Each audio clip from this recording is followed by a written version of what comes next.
Thanks. How about the minutes? Any corrections or additions? Chris? Motion to adjourn. I mean, motion to approve. The noise level's a little high. Make a motion to approve the minutes. All right, thank you. Thanks. All right, we will go into the chair's report. Thank you. So it is needless to say, it has been a very active month since we last met. I'll have much more to say about this in the board report, but in October we had another set of marathon committee and board meetings where several controversial issues were discussed. As a result of this month's board cycle, we have a new ban on alcohol advertising on MTA property, a shift of funds to pay for the additional costs associated with Phase 1 of the 2nd Avenue subway, and a contract for the third group of enhanced station initiative projects on the 8th Avenue line in Manhattan. More about these later.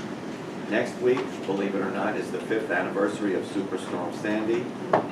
As you know, much has been done to repair the damage the storm caused to the subway system, as all the weekend diversions are evidence of, including completely rebuilding the Montague Tube, weekend work currently halting, all service in the Clark Street Tube, and the upcoming L train shutdown of all stations west of Bedford Avenue.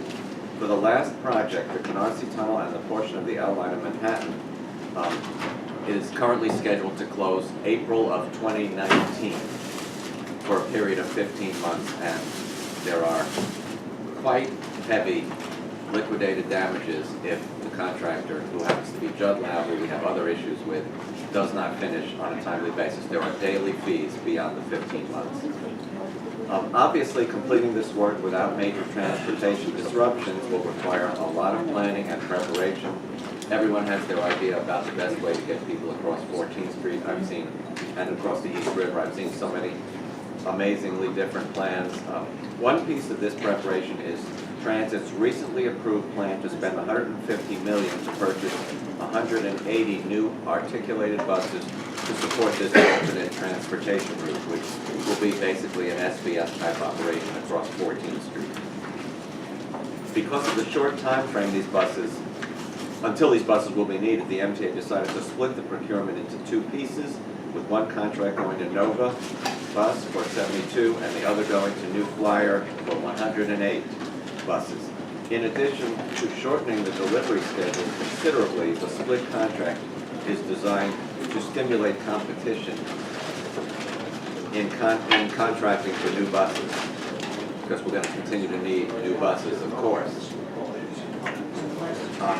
Can't actually sit here, Mr. X, because the speakers will be here, so over there anywhere. Despite some bumps in the road,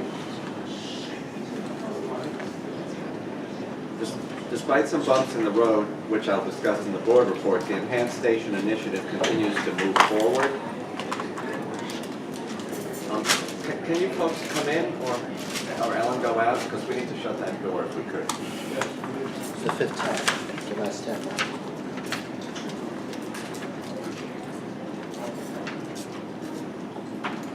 We're continuing to see completion of stations in Brooklyn, and work began this week in Astoria at the 30th and 36th Avenue stations on the NW lines. These stations will be completed next spring, and the nearby Broadway and 39th Avenue stations will then close for renovation. These are elevated stations, and so will require a different approach from the initial set of renovations which took place in underground stations. You may also recall I reported last month on the removal from consideration of one proposer in the procurement for the third set of ESI stations. I'll cover this in my board report, but this procurement was decided upon in the October board cycle, although not without discussion in committee and board session, the open session I'm referring to there. There has been a good deal of public... ESI, Enhanced Station Initiative. There has been a good deal of public comment and disappointment that the Enhanced Station Initiative does not include adding elevators to the stations. A number of vocal riders are disappointed in the perceived failure of the MTA to make accessibility a priority, and are expressing their view that ESI improvements are less critical than adding more elevators and other means of accessibility. I've commented on this issue, noting that While accessibility must remain a priority for New York City Transit, many subway stations have limitations that make it infeasible to install elevators. Unfeasible. That too? There's no such word. Yeah, I didn't think, yeah. But there is now, Trudy. In addition, New York City Transit tends to choose stations for elevator improvements because they serve many riders or are critical junction points, but the ESI stations were selected in part because they could be closed for an extended period of time without unduly impacting the operation of the system. New York City Transit also held a series of 3 open houses on proposed changes to the express bus network on Staten Island. Bill Henderson attended one of these open houses on October 11th. Scott, have you been to any of those? I forgot to go. Oh, okay. The session followed a drop-in format where riders could arrive, view presentation boards of the issues, and New York City Transit's proposed solutions, speak with the study team and community relations staff, and provide their comments on the proposals. The October 11th session was well attended, and riders who were there generally recognized the issues that the proposed changes were designed to address. The solutions, however, include a significant streamlining of existing express bus routes, including the elimination of some route segments and stops. This appears to be the major sticking point for some riders. Are you going to go into that a little bit? I can. Basically, if you look at the express, and I didn't bring a map, and I apologize for that, but if you look at the express bus network mainly in Manhattan, both in Manhattan and in Staten Island, you have a lot of different loops being made in there. You have some loops that are going a big rectangular east-west loop. You have some that they go off 6th Avenue and loop around. You have some that come in and loop around the Lower East Side and up to 23rd Street.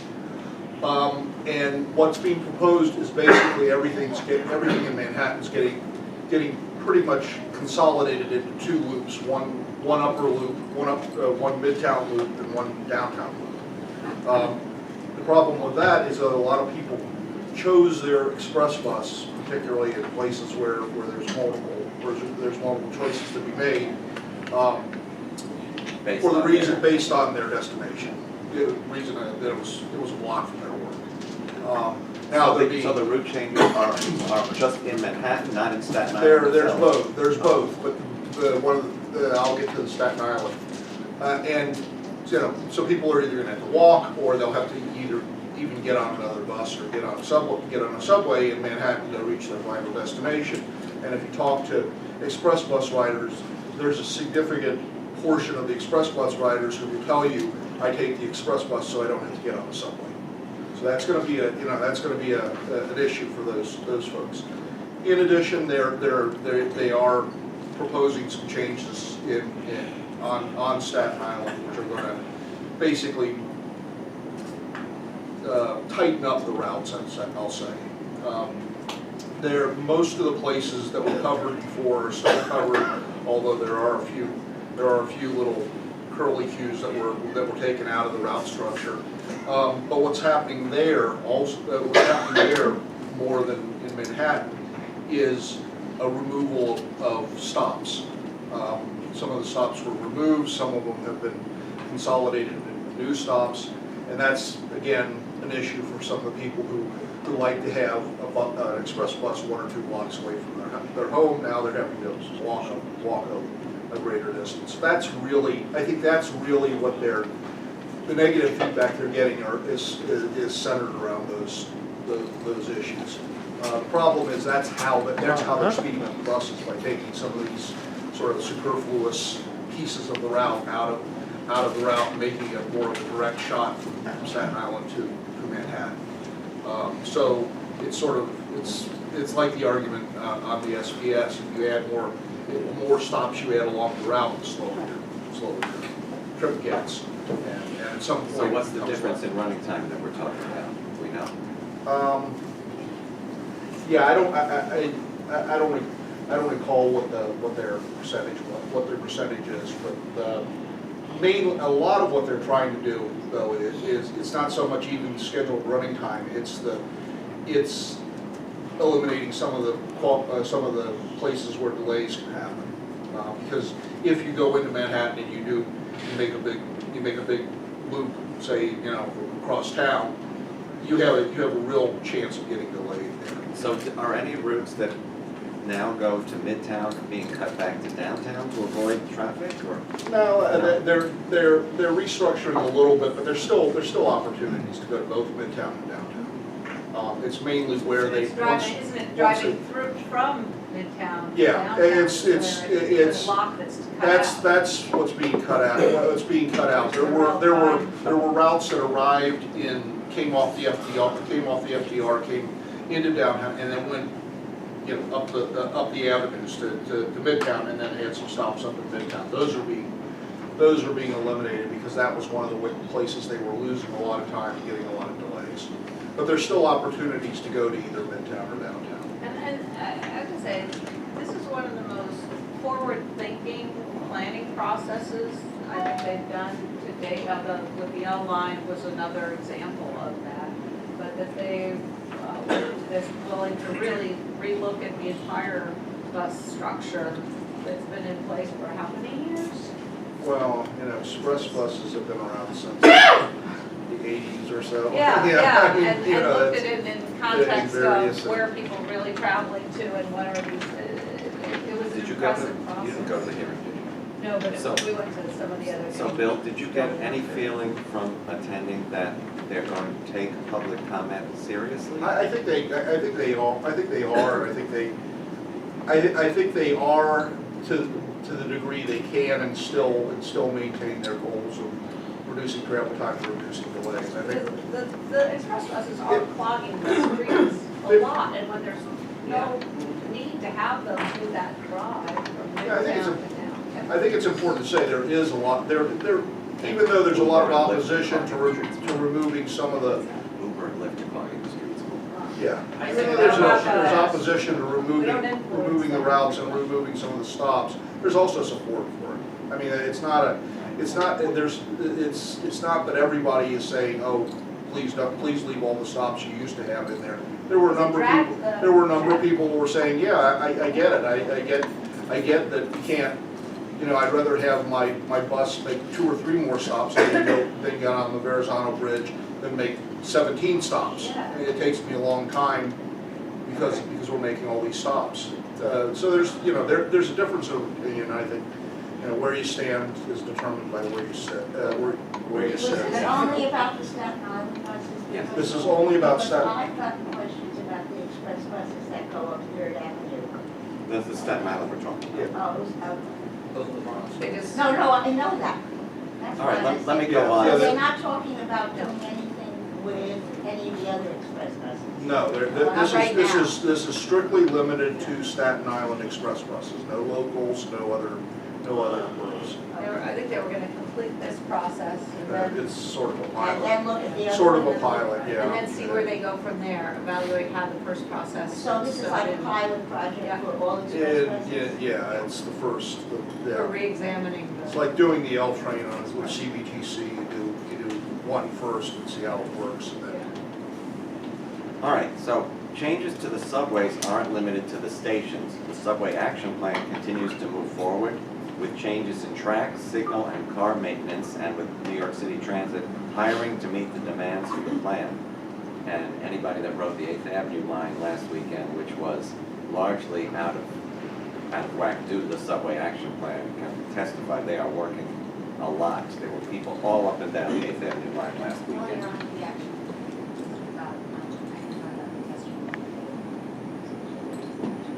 All right, let me finish the action plan. The plan also includes, as if you don't know, because it's been in the news all over the place, the reconfiguration of some cars. The first of these have launched on the E line, where some of the R160s have been modified to remove seats at the ends of the cars, past the doors to provide more capacity for standing riders. The total capacity increase for a modified train is estimated to be from 80 to 100 passengers, and yesterday, I guess they rolled out some new L train with the seats locked up, Yeah, which yeah. in non-rush hour See, that's one of the problems I foresee. I understand that you want to get more people in the general direction, but they didn't unlock them for the reverse direction. So all of these people who would not have had to stand ended up having to stand with plenty of capacity on the train. Andrew, when you finish with that, I have. Just let me let Ellen. No, when you guys finish, I have something concerned about that too. So at the transit committee meeting, last month, we talked about the new dashboard that we worked on with the MTA to come up with. And it's really terrific, and it not just gives you great new metrics, it's now giving the one we've been asking for 5 years, which is major incidents. And with the major incidents, it now breaks down the cause of the major incidents by line, and you can click to get the data numbers specifically. So we analyzed that to say, well, we want to know what are the 5 worst performing lines when it comes to major incidents. And that was, the 6 came in as the worst, the 4, the 5. The F had 1 month with 12 major incidents in June, and then the N line. So what we said in the testimony was these were going to be the 5 lines that we're watching for that indicator as the action plan proceeds to see what can be improved, you know, and what obstacles are there and why do they remain if real improvement hasn't been able. Because we think that builds into the capital program and the 20-year needs assessment and all of that to resolve that. And we got a shutout from Witten Habersham at Yes, the yes, board we did. meeting about We did. the, how we've been pushing for Thanking these the new council metrics. for- They thanked us for our input on this, and so that was major recognition. Yes, Trudy. Christmas.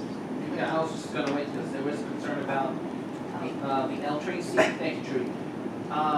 Even yesterday, I'm on the bus heading home on the 82 bus. I have never heard so many, and Bradley congrats on it too because he heard all that mumbling. I'm trying to call him on the phone.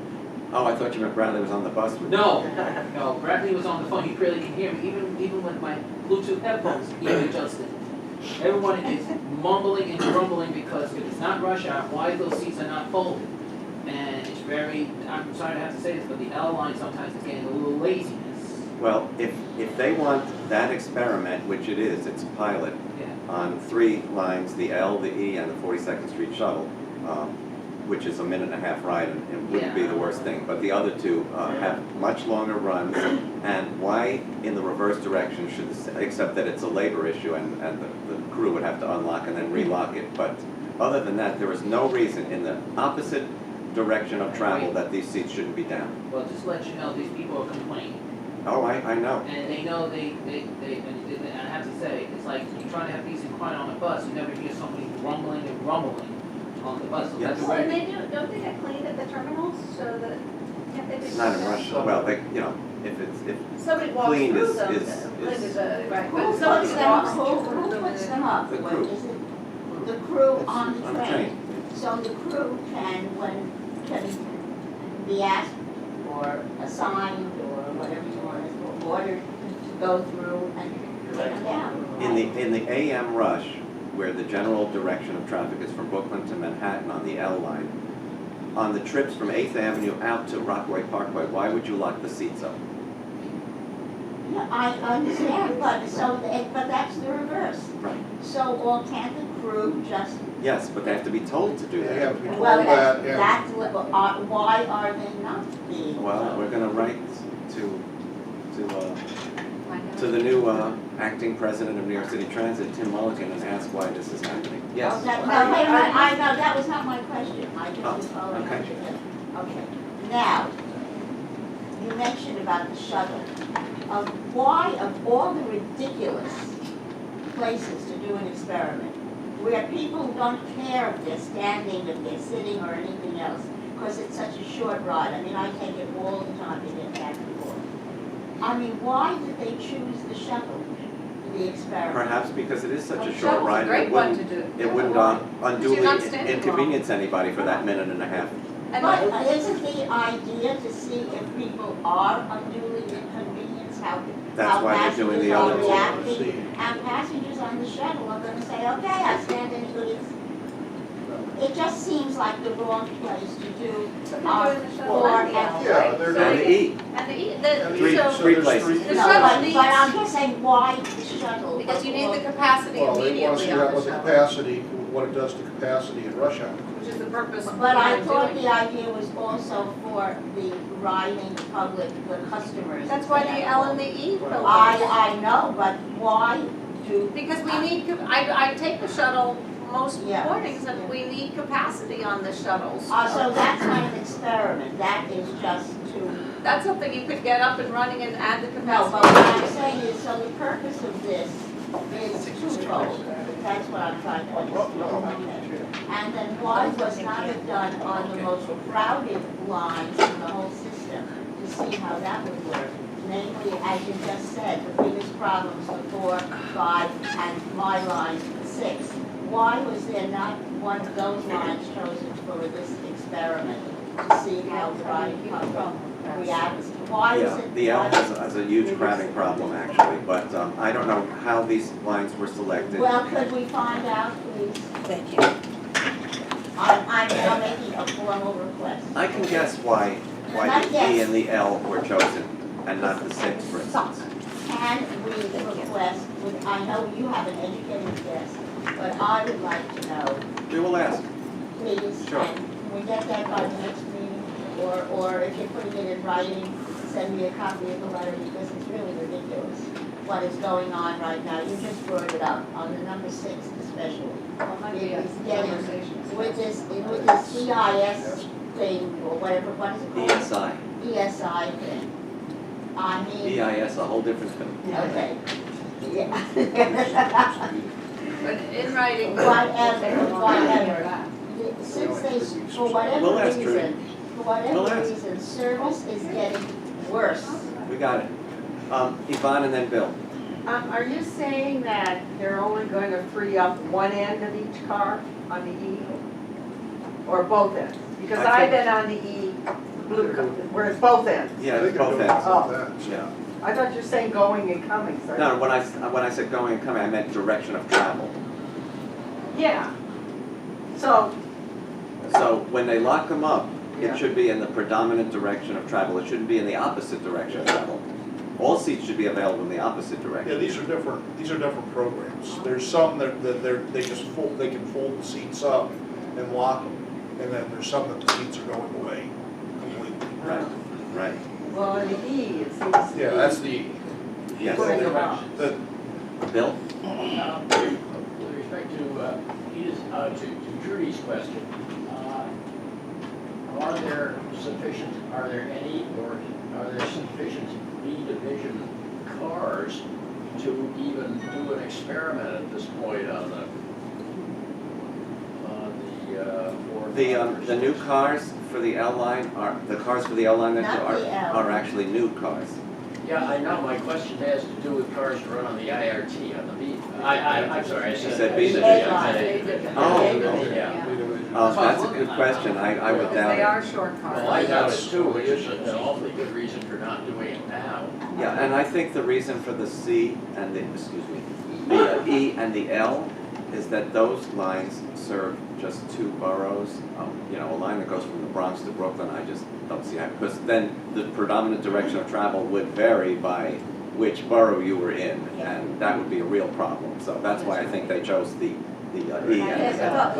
but we will put this question in writing We and will. an answer in writing. We will. I know you have more knowledge than most of us, but Anything else? Yeah, just Bill. on the same issue, where, on B division, get the B division, the. Now you really mean the B division, right? Yeah, right, because, yeah, that's what I was. having the train crew, unlock the seats at the end of the run, if you got a 10-car train, the train crew consists of 2 people who have other duties Yep. during that time, and I don't think, unless you want a really hideous tie-up, I don't know how you could do that very well. Or it could be personnel at the terminals. Oh, you It have could be to, Don't that. they have to hire them. Yeah, it could be that. But we have to ask that question because Yeah. that Oh, it's a already. good question. Yeah. I suspect it might get an answer I should get an answer, yeah. on that. Let me continue with this, because I haven't finished this report yet. Other changes to these cars include replacement of the master controllers that train operators use to control the braking and acceleration of the train. These components have proved to be one of the most frequent causes of failure in this class of cars. The modifications also include reconfigured stanchions and handrails to provide better handholds for standing riders, installation of digital LCD information screens, improved lighting using LEDs, and interior and exterior wrapping of the cars to identify them as one of the cars that has this seating pilot. Additional experiments with seating are forthcoming, including fold-up seats in parts of the cars and removal of some seats from cars used in short-haul shuttle service. Finally, as a reminder, our November meeting schedule is modified due to the Thanksgiving holiday. As a result, our meeting will be on November 16th, as opposed to a week later, I guess. It'll be on Which would be Thanksgiving. right on Thanksgiving. Yeah, okay. And while we think of everyone as family, I don't think we're gonna want. Okay, so let's go into the board report, because this is some big stuff. So, as everyone has no doubt heard, yesterday the vote was finally taken on the new fare payment system contract with Cubic Systems. Cubic has a very good track record, having done the retrofitting of the Oyster card in London, San Francisco. I mean, they're just in lots of cities across the world. The initial Metro card? Yes, and Cubic has done Path and our system. They're on a What time is the meeting finishes? 2. Man, what is going on? They don't have enough rooms up there. They said. Anyway. They wanted to use this as overflow. Overflow, yeah, okay, well. So the new fare payment system is a long time coming. It is gonna be as big a sea change from the Metro card as the Metro card was from the token. This will allow so many great things. Hopefully, it will be really fast. You won't be stuck behind somebody who's got to swipe again here, swipe again, idiot, whatever the sign happens to say, you know. You won't have, the coercivity on your stripe with a fixed lifespan. So, how you have to replace Metro cards every now and then. Plus, the Metro card swipe can be damaged depending on what you store it next to. That will be a thing of the past. The new card can either be an app in your phone, it can be a chip that is in a credit or debit card, it could be an MTA issued card. The tap and go system is really fast compared to the swipe. And in the bus, it will make a world of difference because it's like 4 or 5 seconds till the thing digests the Metro card and spits it out again. Yes, Jen? Will this be tapped in and out, or just tapped in? Just tap in. Yeah. Mr. X? When does it start? Yeah, so it's coming in phases. The first phase will be likely a little fob and or test card for employees. The first phase where people will be able to use a phone app and or a debit or credit issued card will be 2 years, it will be 2019, I think. Yeah, they're talking about 18 months, I think. Yeah, For 2019 for that. For phase one? Well, that's It's a actually very- phase 2. It's a limited, it's a very limited 500, I think 500 turnstile. Yeah. 500 turnstiles. 500 turnstiles is nowhere near the whole And system, 500 obviously, with buses, 472 basically, stations, so. They're gonna do buses and trains simultaneously. They're gonna do They're the gonna do- pilot simultaneous. But they're yes. only doing about probably 10% of the buses, somewhere around, somewhere slightly lower than that on the number of turnstiles that get done first. Will we be part of the experiment? Well, what? Will we be part of the experiment? I'm hoping to get us involved in the experiment, yes. Edith? Order gates. Any discussion about that yet? There hasn't been any, Right, right. not at all. And there was a lengthy discussion of a lot of this, including its applicability to access a ride, I mean, it's just everything, but the auto gates have not been spoken about yet. And we'll make sure that they are. Chris? Since we, is either mentioned. Let me just end up that the final phase is actually in 2023 is when this, everything is completed and the Metro card, as we know it, and the swipe actual physical turnstiles will be unscrewed, removed, and covered with a layer of metal, and you will not know they were ever there. The Metro card itself will be kept throughout every phase, which is why when people, especially the AM New York reporter mentioned yesterday during the press conference, have you thought of a name for this? And someone said, can it still be called Metro card? Obviously it can't, because there'll be two fare media in place at the very same time through the end of this, so you can't say one Metro card and the other's a Metro card, so obviously there will have to be a new name. Yes. They're calling it the Oyster card already. No, that's Down to London. No, That's- but I've heard it referred to. That just means it's a contactless tap card. What I'm saying is that some of the news reports, they called it the Oyster card. Why is it called the Oyster card? I don't know why London chose that, actually. I know why the Charlie card was named, but I don't know why that was. Dan Rivoli maybe doing an article on it. He's doing a contest on choose a name. Yes, Chris? Now, speaking of cars, how about what's the story with the reduced fee? That's of course gonna be part of this. What's phase? Don't have an answer to that yet. I would imagine phase two, when there will be cards and smartphone access, they would have to do it by then. I would think, because you can't, just remove a certain group of riders. It would have to be part of that.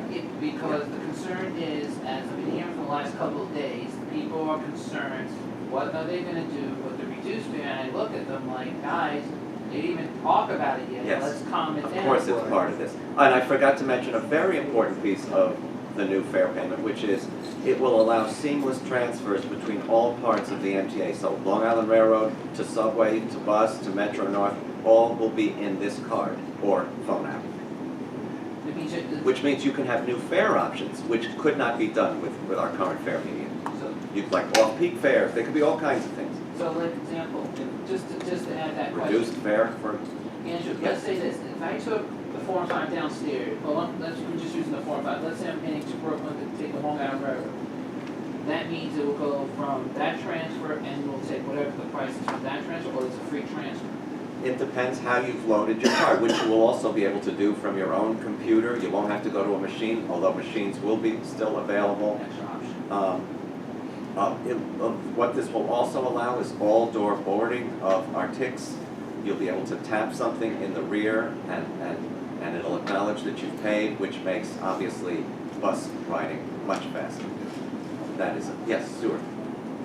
What about seniors, if they chose not to select the MTA card, would they have the same benefits if they had? Absolutely. So there'd be a way for. Either on a phone app or a credit Or card. to get the rate, the qualifying rate. Yeah, they would still have to apply.